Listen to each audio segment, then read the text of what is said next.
Au Mali, Al-Qaïda au Maghreb islamique a revendiqué 2 attaques contre la MINUSCA.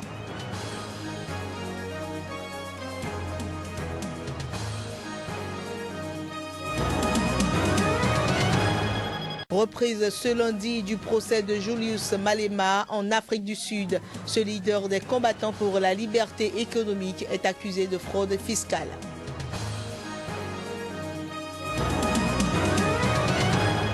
La cigarette bannie des lieux publics à Pékin dès ce 1er juin. L'on se doute d'une mise en œuvre réelle de cette décision.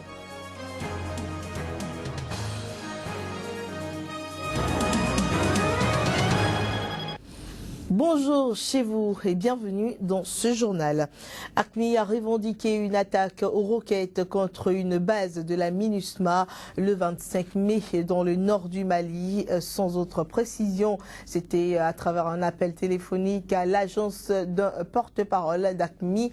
Eh bien, elle a également revendiqué l'attentat à l'explosif ayant visé le 28 mai un convoi dans lequel se trouvaient les chefs des militaires et des policiers de la MINUSMA, affirmant qu'il avait fait 3 tués parmi les casques bleus et non 3 blessés, comme l'a annoncé la force de l'ONU. Cette attaque intervenait à la veille de la journée internationale des casques bleus, alors que la MINUSMA, déployée dans le sillage de l'opération Serval, lancée en janvier 2013 à l'initiative de la France contre les djihadistes, est la plus coûteuse en vies humaines depuis la Somalie dans les années.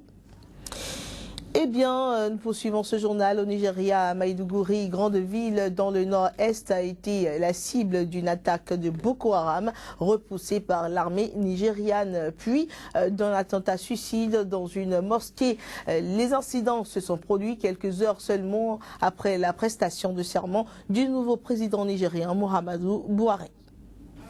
Il n'aura pas eu le temps de souffler. À peine investi dans cette nouvelle fonction, Muhammadu Buhari est déjà confronté au défi qu'est la lutte contre Boko Haram. Le groupe djihadiste a une nouvelle fois frappé, et cette fois-ci à Maiduguri, une grande ville située au nord-est du Nigeria. Il s'agit d'une explosion déclenchée par un kamikaze dans une mosquée de la ville, causant la mort de plusieurs personnes et des blessés.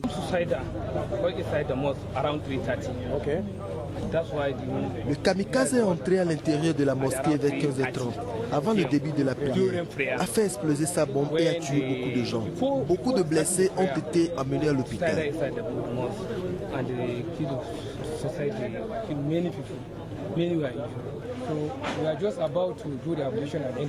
Nous étions sur le point de faire nos ablutions et d'entrer dans la mosquée quand soudainement la bombe a explosé. Il y avait environ 40 personnes en train de prier à l'intérieur et c'est très difficile de trouver ne serait-ce qu'un survivant.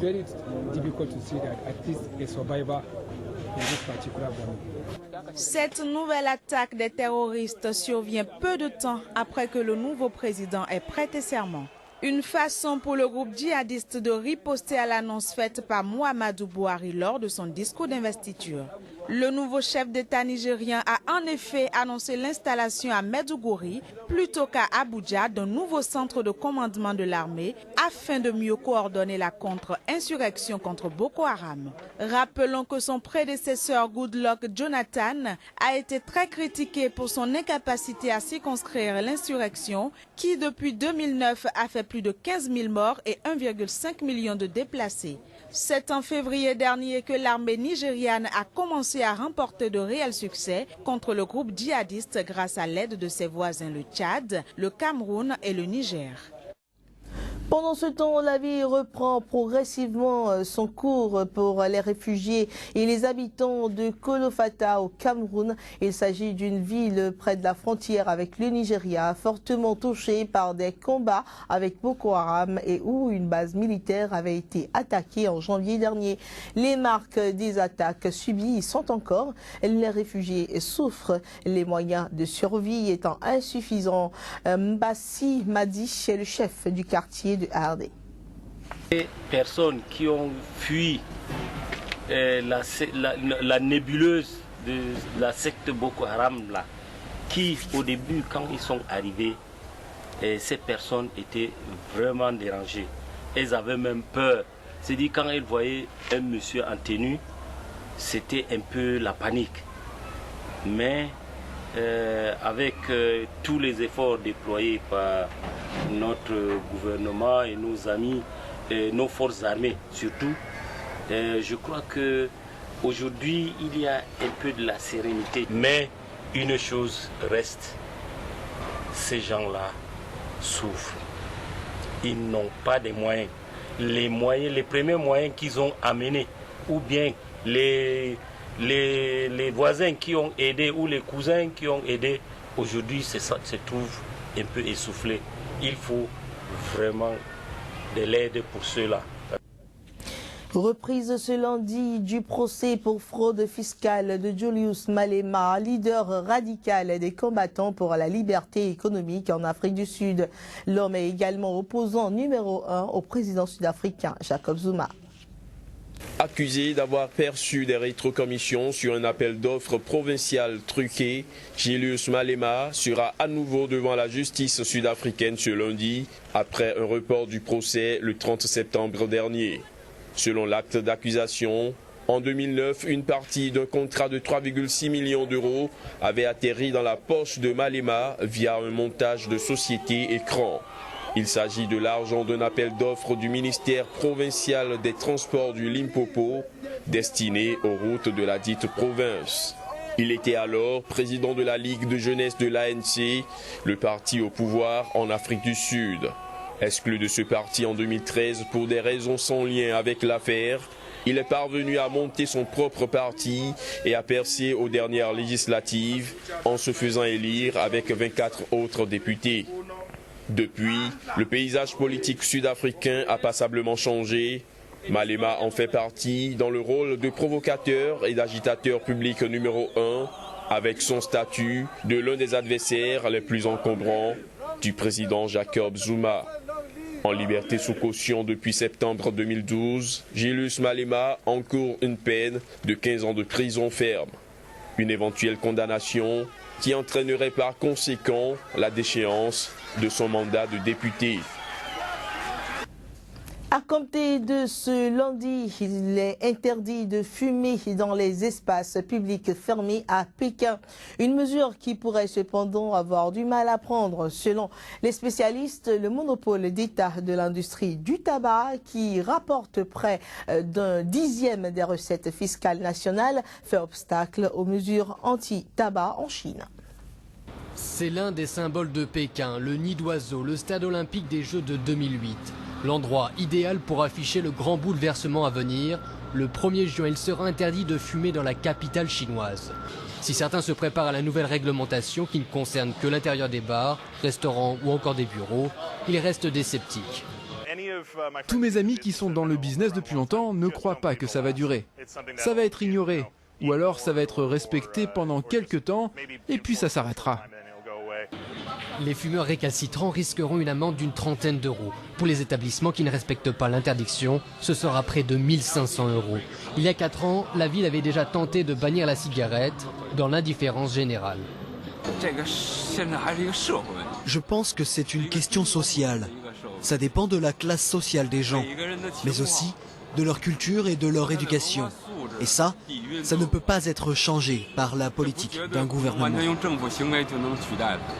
L'industrie du tabac rapporte gros au gouvernement chinois, 133 milliards d'euros en profit et en taxes l'année dernière. Pourtant, la cigarette coûte très cher au pays. Selon les estimations, près d'1,5 million de personnes meurent chaque année de maladies liées au tabac. Et tous ne sont pas fumeurs. En 2010, 74% des non-fumeurs souffraient du tabagisme passif. Ça vous donne une idée du nombre d'endroits où les gens fument. L'interdiction se limitera à Pékin dans un premier temps. Si elle fonctionne, elle pourrait un jour s'étendre à toute la Chine. Le pays compterait environ 300 millions de fumeurs. Dans un instant, la revue de presse. Pour la revue de presse, nous recevons Joël Yetonji. Joël, bonjour. Bonjour Claire, et ce matin. Très bien, vous avez bien démarré le mois de juin. Tout à fait, avec la grande forme pour les téléspectateurs. Super. Alors nous démarrons cette revue avec les conclusions du sommet de Dar es Salaam qui capte toutes les attentions avec la demande de report des élections au Burundi. Et tout à fait. Et cette recommandation phare, c'est à lire par exemple à la une de la Nouvelle République qui titre « L'Afrique de l'Est demande un report des élections. L'opposition, elle, est déçue. » Il ne pouvait en être autrement, croit savoir le pays à travers cette interrogation. Que peut bien la confrérie des sorcières contre l'une des leurs? Il s'agit de Nkurunziza. Guinée-Conakry Info de se demander si le troisième mandat de Nkurunziza est du coup en sursis. Le Télécom conclut: le AC a été simplement incapable de trancher sur l'essentiel. Yaga Burundi de se demander à son tour si la rencontre de Dar es Salaam n'a pas été un sommet du blablabla. L'autre quotidien, Jeune Afrique, l'hebdomadaire, note quant à lui que tout s'est déroulé en l'absence cette fois-ci de Nkurunziza. L'observateur Palga confirme et ironise: président échaudé craint déplacement, alors s'abstenir.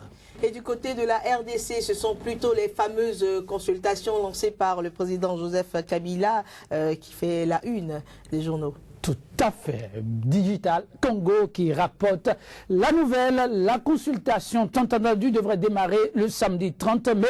En face, Kabila devrait rencontrer les chefs de confession religieuse. Radio Okapi renchérit et même note qu'il s'agit plutôt de consultation politique avec toutes les forces vives, sans exclusion donc.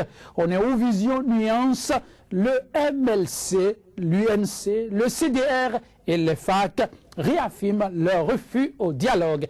Ils ne seront donc pas autour de la table de négociation. Média Congo, consultations politiques, elles ont été reportées pour le 1er juin, soit à la date d'aujourd'hui. Et il y a eu de l'étincelle dans l'air toute la journée d'hier à Abobo, la deuxième commune la plus peuplée d'Abidjan en Côte d'Ivoire. Oui, Abobo était particulièrement bouillante toute la journée d'hier. C'est l'Expression qui rapporte la nouvelle. Week-end mouvementé, titre le journal. Chasse à l'homme dans les rues d'Abobo. Le film d'une folle journée. De quoi s'agit-il? À découvrir avec l'Expression. Notre voix nous parle plutôt d'un 30 mai particulier pour Gbagbo qui soufflait une bougie de plus. Anniversaire à La Haye, comment Gbagbo a fêté ses 70 ans. Une foule d'Ivoiriens et d'Africains devant la prison. La lettre émouvante de Charles Blé Goudé. Le geste de ses co-détenus. Le quotidien d'Abidjan revient sur cette commémoration. Le grand Gbagbo a fait une déclaration. Il déclare, je cite, « Je suis confiant et déterminé ». Et au Bénin, un mauvais vent semble souffler avec un mouvement de scandale financier qui souffle sur le pays, surtout à l'interne. Oui, le Bénin n'aura pas fini avec les scandales tous azimuts. En tout cas, ce n'est pas moi qui l'affirme. Soleil Bénin Info titre à sa une: non-exécution des travaux de construction de blocs pédagogiques de l'université de Tchaourou, c'est dans le nord du pays, où sont passés les 400 millions de francs CFA alloués au projet. Un autre scandale en perspective pour ternir l'image du chef de l'État, s'interroge le quotidien. L'inspection générale de l'État est vivement interpellée. Le confrère de la matinée revient avec un autre scandale. Prime de l'opération de sécurisation des élections législatives d'avril 2015, les policiers toujours impayés. Est-ce un autre scandale? Le Progrès revient sur l'actualité politique. À 10 mois de la fin du mandat de Boni Yayi, aucun favori pour la présidentielle de 2016. La mouvance toujours sans candidat. Le soleil de Bian a perdu son éclat. L'UN, dans ses difficultés habituelles, Koupaki dans les airs avec sa théorie Eliadi. L'héritier en difficulté avec son héritage. Fraternité croit savoir que l'AND, la 5e force politique actuellement sur l'échiquier national au Bénin, rend grâce à Dieu et affûte ses armes. La Nouvelle Tribune déclare qu'il y a déjà un candidat potentiel. Il a pour nom Janvier Yawidéo. Et voilà qui vient mettre un terme à la revue de presse. Oui, c'est toujours un plaisir d'être là pour servir les téléspectateurs. Plaisir partagé, Joël Yetonji. C'est la fin de ce journal. Merci de nous avoir reçus chez vous. À bientôt.